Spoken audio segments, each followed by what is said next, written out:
मी शक्तीपीठ महामार्ग बाधित शेतकरी गाव चाडगाव तालुका रेणापूर जिल्हा लातूर। आज आमच्या गावामध्ये शक्तीपीठ महामार्गाच्या संदर्भाने महसूल विभाग रेणापूर यांचे काही अधिकारी कर्मचारी त्यासोबतच मोनार्क प्रायव्हेट लिमिटेड या कंपनीचे काही अधिकारी आणि कर्मचारी आमच्या गावामध्ये आले होते। तर ते आले असता गावातील सर्व बाधित शेतकऱ्यांना सरपंचांच्या माध्यमातून सर्वांना एकत्रित बोलवण्यात आलं होतं।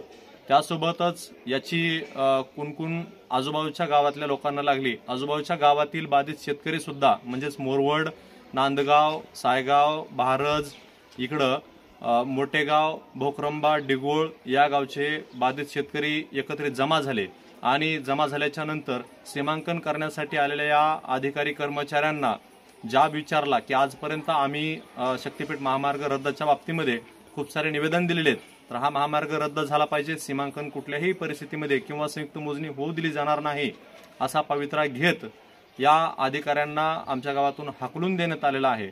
आमच्या गावासोबतच इतर सगळ्या गावांमध्ये बागायती जमिनीत कॅनलचं पाणी आहे, बागायती पिकं असताना या महामार्गाची आखणी इथून करण्याची काय गरज होती असा सवाल आमच्या शेतकऱ्यांनी विचारलेला आहे। आम्ही सर्वांनी या अधिकारी कर्मचाऱ्यांना हाकलून दिलेला आहे। इथून पुढे या गावामध्ये बिलकुल कुठल्याही परिस्थितीमध्ये यायचं नाही अशी तंबी देखील आम्ही शेतकऱ्यांनी दिलेली आहे आणि इथून पुढे कुठल्याही कर्मचाऱ्यांना अधिकाऱ्यांना आमच्या गावात यायचं नाही अशी भूमिका आम्ही घेतलेली आहे।